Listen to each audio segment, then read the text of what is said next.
बेटियां किसी भी समाज की धड़कन होती हैं। बिना उनकी समुचित हिस्सेदारी के कोई भी समाज प्रगति के पथ पर आगे नहीं बढ़ सकता। ये सच है कि बेटियां आज जीवन के हर क्षेत्र में बढ़ चढ़कर हिस्सा ले रही हैं।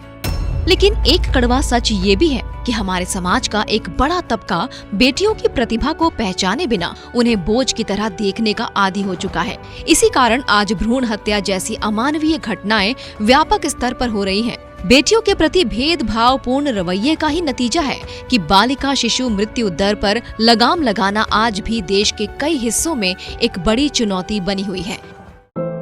इन्हीं चुनौतियों के मद्देनजर बिहार के यशस्वी मुख्यमंत्री माननीय नीतीश कुमार के नेतृत्व में राज्य में महिलाओं को सामाजिक, शैक्षणिक और आर्थिक तौर पर सशक्त बनाने के लिए मुख्यमंत्री कन्या उत्थान योजना की शुरुआत की गई।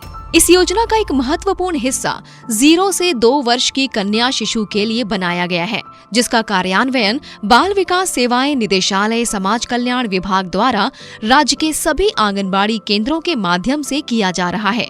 इस योजना के मुख्य उद्देश्य हैं कन्या भ्रूण हत्या को रोकना, कन्या जन्म को प्रोत्साहित करना, लिंग अनुपात में वृद्धि लाना, जन्म निबंधन को प्रोत्साहित करना, 0 से 2 वर्ष की बालिकाओं का संपूर्ण टीकाकरण करना, बालिका शिशु मृत्यु दर कम करना।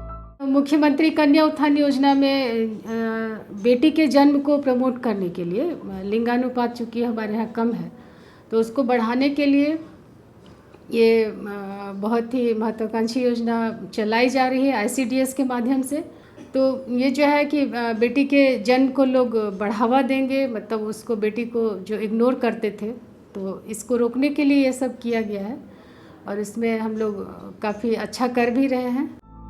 इन उद्देश्यों की पूर्ति हेतु मुख्यमंत्री कन्या उत्थान योजना के तहत राज्य की प्रत्येक कन्या शिशु के जन्म पर 3,000 रुपए अनुदान स्वरूप दिए जाते हैं। ये राशि 2 किश्तों में दी जाती है। पहली किश्त 2,000 रुपए कन्या शिशु के जन्म पर दिए जाते हैं और दूसरी किश्त 1,000 रुपए कन्या शिशु की आयु 1 से 2 वर्ष होने पर निबंधन एवं आधार पंजीकरण के उपरांत दिए जाते हैं। ये अनुदान राशि सीधे तौर पर कन्या के माता पिता के बैंक खाते में डाली जाती है। इस योजना का लाभ परिवार की मात्र 2 प्रथम क्रम की कन्या संतानों को ही दिया जाता है। दूसरी संतान जुड़वा होने की स्थिति में जुड़वा संतानों में कन्या शिशु को इस योजना का लाभ मिलता है। अगर प्रथम संतान बालिका हो, दूसरी संतान जुड़वा बालिका हो, तो ऐसी स्थिति में तीनों कन्या शिशु को लाभ मिलेगा। मुख्यमंत्री कन्या उत्थान योजना का लाभ लेने के लिए निकटतम आंगनबाड़ी केंद्र पर आवेदन प्रपत्र भरकर आवश्यक सभी दस्तावेज के साथ जमा कर सकते हैं या ऑनलाइन आवेदन ई-कल्याण पोर्टल की इस वेबसाइट पर कर सकते हैं। इस योजना के प्रारंभ से मार्च 2023 तक कुल 14,22,198 लाभुकों को पंजीकृत कर 11,93,121 लाभुकों को अनुदान राशि दी जा चुकी है।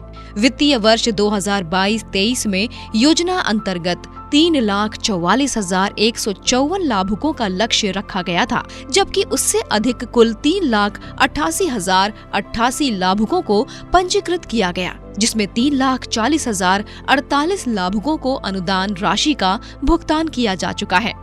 हमको जब बेटी हुआ तो हम आंगनबाड़ी में आए, फॉर्म भरे, 2,000 रुपया मिला। बेटी बेटा में भेद नहीं, हम आगे बेटी के पढ़ाएंगे।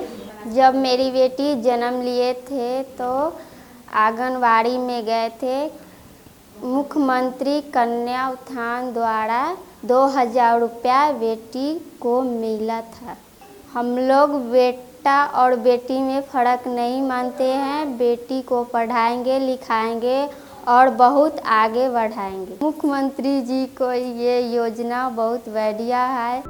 इस प्रकार समेकित बाल विकास सेवाएं निदेशालय के अथक प्रयास का प्रतिफल है कि राज्य के हर हिस्से में मुख्यमंत्री कन्या उत्थान योजना का लाभ कन्या शिशु के अभिभावकों को सहज रूप से उपलब्ध कराया जा रहा है।